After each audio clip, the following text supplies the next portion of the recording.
विद्यार्थी मित्रांनो, मी आशा गणगोटे, समाजभूषण बाबूराव फुले पर्वती पुणे या ठिकाणी शिक्षिका म्हणून काम करते।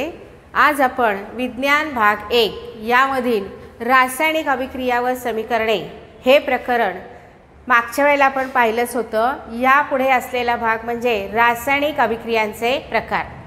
आता या रासायनिक अभिक्रियांचे 4 प्रकार आहेत। साधारण आपल्याला परीक्षेला हे रासायनिक अभिक्रियांचे प्रकार ओळखायला विचारलेले असतात। मग आता ह्या नेमक्या कशा काय ओळखायचे प्रकार, तर आपण आता बघूया। पहिला प्रकार आहे संयोग अभिक्रिया।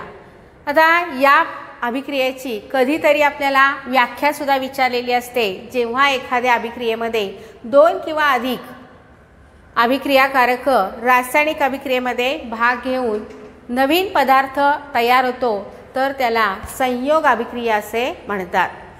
आता उदाहरण बघायचं झालं तर या ठिकाणी आपण अमोनिया आणि हायड्रोजन क्लोराईड यांचा जर संयोग झाला तर या ठिकाणी अमोनियम क्लोराईड नावाचं संयुग तयार होतं। मग आता हा रासायनिक प्रकार ओळखायचा कसा, तर इकडे एक आणि हे दुसरा असे 2 अभिक्रियाकारक आहेत। याच्यापासून आपल्याला केवळ एकच उत्पादित मिळालेलं आहे। किंवा आणखीन एक सोपी पद्धत म्हणजे काय की अमोनियाला आपण जर ए समजलं आणि हायड्रोजन क्लोराईडला बी समजलं तर ए आणि बीचा संयोग होऊन यापासून AB नावाचं संयुग तयार झालेलं आहे। आणखीन एक उदाहरण आपण पाहूया।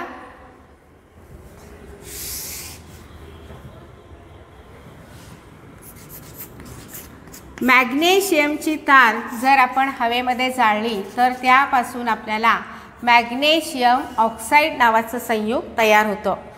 मॅग्नेशियम त्याला आपण ए समजूया, ऑक्सिजन त्याला आपण बी समजूया आणि त्यापासून पुन्हा एकदा बघा की फक्त एकच संयुग हे तयार झालेलं आहे। यावरून आपल्याला हा प्रकार ओळखायला जास्त सोपा जाईल। आता दुसरा प्रकार आहे अपघटन अभिक्रिया। ज्या रासायनिक अभिक्रियामध्ये केवळ एकाच अभिक्रियाकारकापासून 2 किंवा अधिक उत्पादित आपल्याला मिळतात त्या अभिक्रियेला अपघटन अभिक्रिया असं म्हणतात। आता अपघटन अभिक्रिया म्हणजे अपघटन ही अभिक्रिया घडण्यासाठी आपल्याला एकतर म्हणजे उष्णता द्यावी लागणार आहे किंवा पाण्यामधून आपल्याला म्हणजे पाण्याचं जर विद्युत अपघटन करायचं असेल तर विद्युतधारा यामधून आपल्याला प्रवाहित करावी लागणार आहे। आणि म्हणून या ठिकाणी याचे 2 प्रकार पडलेले आहेत। ते सुद्धा आपल्याला काही वेळेला ओळखायचे असतात किंवा परीक्षेला आपल्याला असंही विचारलेलं असतं की औष्णिक अपघटनाचं उदाहरण सांगा। तर त्यावेळेला आपल्याला म्हणजे हे नेमकं म्हणजे आपल्याला ज्याला आपण उष्णता देतोय तर तेच उदाहरण आपल्याला त्या ठिकाणी सांगावं लागणार आहे।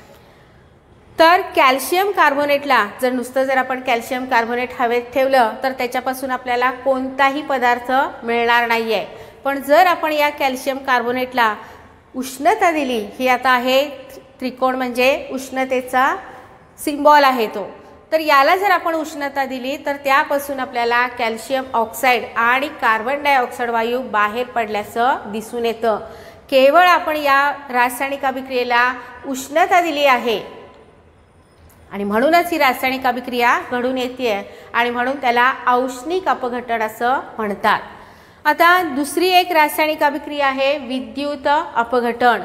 आता विद्युत अपघटन म्हणजे काय, तर साधारणतः बघा की आपल्याला आता पाणी आहे आणि म्हणून काय आपण घरी त्याच्यामधून हायड्रोजन आणि ऑक्सिजन बाहेर काढू शकत नाही, म्हणजे पाण्याचं प्रमाण पुष्कळ आहे आपल्याकडे।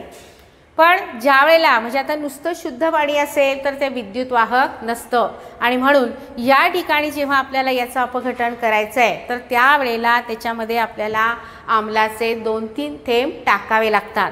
असं हे आम्लयुक्त पाणी घेतलं आणि ती विद्युत अपघटन म्हणजे ही क्रिया झाली तर त्यावेळेला त्याच्यामधून आपल्याला हायड्रोजन आणि ऑक्सिजन हा वेगळा झाल्याचं आपल्याला बघायला मिळतं।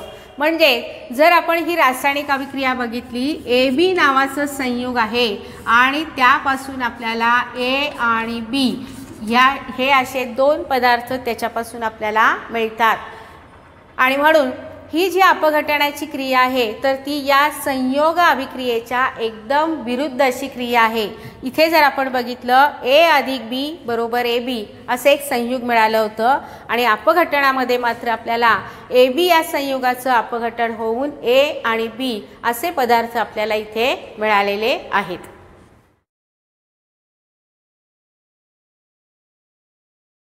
तिसरा प्रकार आहे विस्थापन अभिक्रिया। जेव्हा एका संयुगातील कमी क्रियाशील मूलद्रव्यांच्या आयनांची जागा दुसरे क्रियाशील मूलद्रव्य स्वतः आयन बनून जेव्हा घेते तेव्हा त्या अभिक्रियेला विस्थापन अभिक्रिया असं म्हणतात।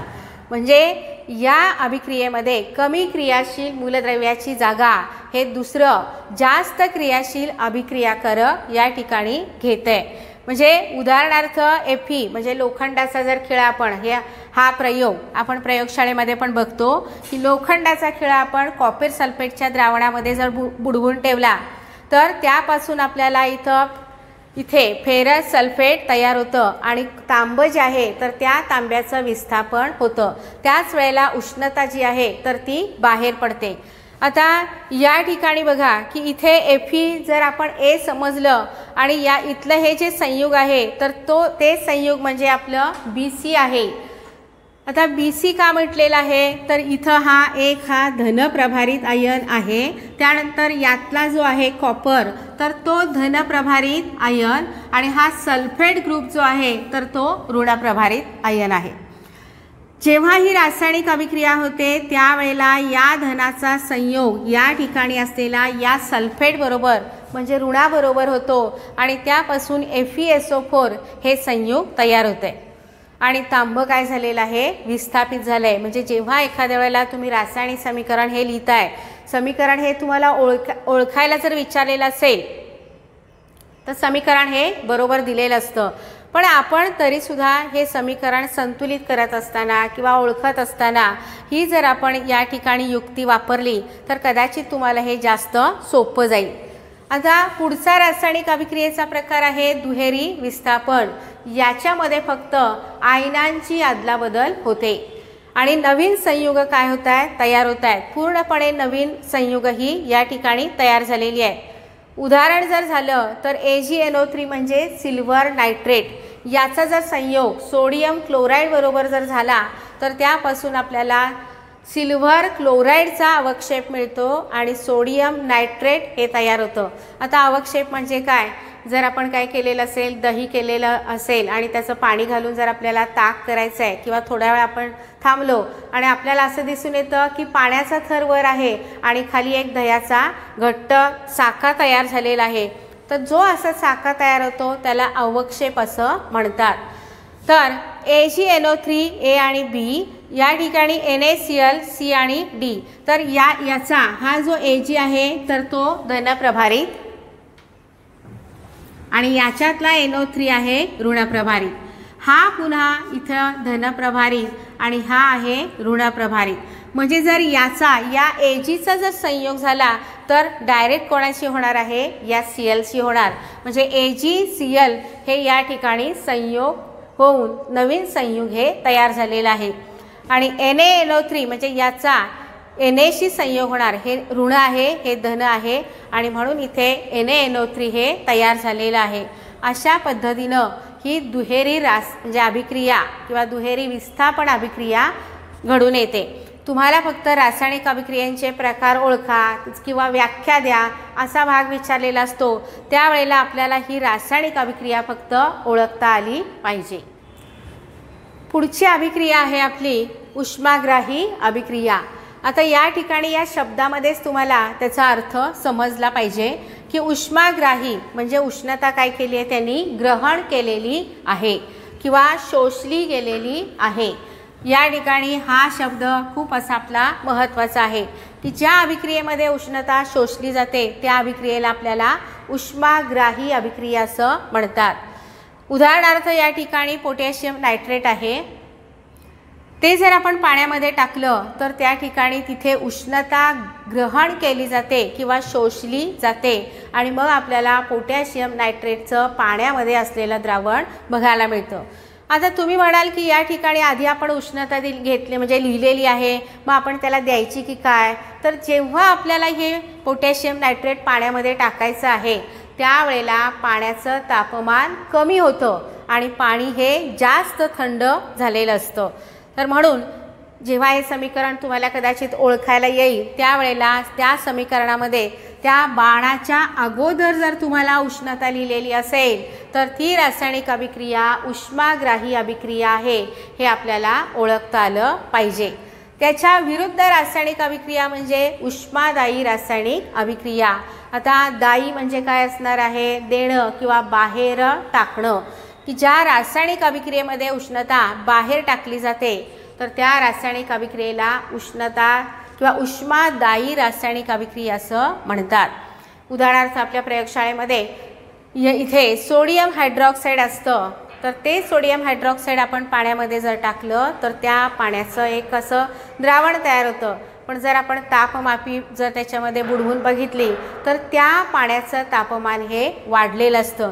म्हणजे उष्णता आपल्याला इथं द्यायची नाहीच आहे, पण ही रासायनिक अभिक्रिया घडत असताना उष्णता बाहेर टाकली जाते आणि म्हणून या द्रावणाचं तापमान जे आहे तर ते वाढलेलं असतं. तर अशी ही दोन रासायनिक अभिक्रिया जर उष्णता म्हणजे बाणाच्या अलीकडे जर उष्णता लिहिलेली असेल तर उष्माग्राही रासायनिक अभिक्रिया आणि बाणाच्या नंतर जर उष्णता लिहिलेली असेल तर उष्मादायी रासायनिक अभिक्रिया. रासायनिक अभिक्रियांचे प्रकार ओळखा याच्यामध्ये जर तुम्हाला विचारलेलं असेल तर हे तुम्हाला सांगता आलं पाहिजे. रासायनिक अभिक्रियेवरती परिणाम करणारे घटक आता आपण बघतोय. पहिला घटक आहे की अभिक्रियाकारकाचं स्वरूप म्हणजे त्याची क्रियाशीलता. यासाठी आपण आता दोन उदाहरणे घेऊयात की एका परीक्षा नळीमध्ये आपण ॲल्युमिनियमचे तुकडे घेतलेत आणि दुसऱ्या परीक्षा नळीमध्ये आपण झिंक म्हणजे जस्ताचे तुकडे घेतलेले आहेत. आता पहिल्या परीक्षा नळीमध्ये या ॲल्युमिनियमचे ज्याच्यामध्ये आपण तुकडे घेतले त्याच्यामध्ये जर आपण विरल हायड्रोक्लोरिक आम्ल टाकायचं आहे तर आपल्याला असं दिसून येतं की हे ॲल्युमिनियमचे कण हळूहळू विरघळत आहेत आणि त्याच्यामधून आपल्याला म्हणजे त्याच्या ही रासायनिक अभिक्रिया घडून हायड्रोजन वायू आपल्याला बाहेर पडल्याचं दिसून येतं आहे. त्यानंतर आपण दुसऱ्या परीक्षा नळीमध्ये जेव्हा या जस्ताचे तुकडे टाकलेत म्हणजे झिंक त्याच्यावरती जर आपण विरल हायड्रोक्लोरिक आम्ल टाकलं त्यामधून सुद्धा आपल्याला हायड्रोजन वायू बाहेर पडल्याचं दिसून येतं आहे. पण या ठिकाणी या जस्ताचा विरघळण्याचा दर हा अतिशय कमी असतो आणि म्हणून आपल्याला कमी प्रमाणामध्ये हायड्रोजन वायू बाहेर पडल्याचं दिसून येतं. म्हणजे आपण दोन्हीकडे सारखेच भाग घेतलेले आहेत तरीसुद्धा ज्या रासायनिक अभिक्रियेमध्ये हायड्रोजन वायू जास्त बाहेर पडतोय तर त्याची काय आहे क्रियाशीलता ही जास्त आहे. म्हणजे जर आपण तुलना केली किंवा कधी कधी गाळलेल्या शब्दामध्ये पण विचारलेलं असतं की ॲल्युमिनियम आणि जस्त याच्यामध्ये क्रियाशील कोण जास्त आहे तर या ठिकाणी ॲल्युमिनियम हा क्रियाशील जास्त आहे कारण याची क्रियाशीलता जास्त असल्यामुळं विरघळण्याचा दर हा जास्त असतो. त्यामुळे ही अभिक्रिया जलद होऊन हायड्रोजन वायू जास्त प्रमाणामध्ये बाहेर पडतोय. म्हणजेच यावरून आपल्याला असं सांगता येईल की रासायनिक अभिक्रियेचा वेग हा अभिक्रियाकारकाचे स्वरूप म्हणजेच त्याची क्रियाशीलता यावरती अवलंबून असते. आता याच्यामधला दुसरा भाग आपण बघितला की म्हणजे रासायनिक अभिक्रियेवर परिणाम करणारे घटक तर कणांचा आकार आहे. परत आपण आणखीन एक इथे दोन प्रयोग करतोय की एक परीक्षा नळी घेतली त्याच्यामध्ये आपल्याला कॅल्शियम कार्बोनेटचे तुकडे म्हणजे शाहाबादी फरशी जी असते तर याचे आपण तुकडे घेतलेले आहेत आणि दुसऱ्या परीक्षा नळीमध्ये पुन्हा कॅल्शियम कार्बोनेट पण त्याची पावडर या ठिकाणी आपण घेतलेली आहे. आता या तुकड्यावरती म्हणजे कॅल्शियम कार्बोनेटच्या तुकड्यावर जर आपण इथं विरल सल्फ्युरिक आम्ल टाकलं तर ही रासायनिक अभिक्रिया घडून येते आणि कार्बन डायऑक्साईड वायू याच्यामधून बाहेर पडतोय. आणि याही ठिकाणी पावडर आपण घेतली आहे आणि त्या पावडरवरती जर विरल सल्फ्युरिक आम्ल जर आपण टाकलं तर जास्त प्रमाणामध्ये कार्बन डायऑक्साईड वायू बाहेर पडल्याचं आपल्याला दिसून येतं. म्हणजेच आपण याच्यावरून काय सिद्ध करणार की रासायनिक अभिक्रियेचा वेग हा त्याच्या कणांच्या आकारावर अवलंबून असतो, पण जेवढे कण आकाराने लहान असतात तेवढा रासायनिक अभिक्रियेचा वेग हा जास्त असतो. रासायनिक अभिक्रियेच्या दरावर परिणाम करणारे घटक, त्याच्यामध्ये आता तिसरा घटक आहे आपला तापमान. जर एखाद्या पदार्थाचं तापमान वाढवलं म्हणजे आपण त्याला उष्णता दिली तर त्याचा वेग हा वाढलेला असतो. मगाशी उदाहरण आपण वेगळ्या ह्याच्याने पाहिलेलं होतं की नुसतं जर कॅल्शियम कार्बोनेट आपण हवेमध्ये ठेवलं, त्याला काहीच उष्णता नाही आहे, तर त्याची काही अपघटन होणार नाही आहे आणि त्याच्यापासून कॅल्शियम ऑक्साईड तयार होणार नाही. पण याच कॅल्शियम कार्बोनेटला जर आपण उष्णता दिली तर मग मात्र त्याचं काय होणार आहे, अपघटन होणार आणि हे कॅल्शियम ऑक्साईड आणि CO2 हे वायू या ठिकाणी तयार होणार आहेत. म्हणजे केवळ तापमान आहे त्यामुळे ही रासायनिक अभिक्रिया जलद गतीनं घडून येते. म्हणून तापमान जर वाढवले तर रासायनिक अभिक्रियेचा वेग हा वाढणार आहे किंवा वाढतो, हे आपण लक्षात ठेवायचं आहे. आता चौथा घटक आहे याचा उत्प्रेरक. म्हणजे या ठिकाणी इथे एक उदाहरण आहे की पोटॅशियम क्लोरेट KClO3, त्याचं जर आपल्याला काय करायचं आहे, अपघटन करायचं आहे. आपण नुसती त्याला उष्णता दिली तर हे अपघटन अतिशय मंद गतीनं होतं. पण जर आपण MnO2 म्हणजे मॅंगनीज डायऑक्साईड हा उत्प्रेरक या ठिकाणी वापरला तर मग मात्र या रासायनिक अभिक्रियेचा वेग हा अतिशय जलद गतीनं झालेला असतो. म्हणजेच काय की इथे म्हणजे केवळ उत्प्रेरकाची व्याख्या म्हणजे काय आहे की ज्या पदार्थाच्या केवळ उपस्थितीमुळे रासायनिक अभिक्रियेचा वेग वाढतो, पण त्या रासायनिक अभिक्रियेमध्ये काही बदल होत नाही, म्हणजे त्याच्या उपस्थितीमुळे काही बदल किंवा त्याच्या स्वतःमध्ये होत नाही, त्याला उत्प्रेरक असं म्हणतात.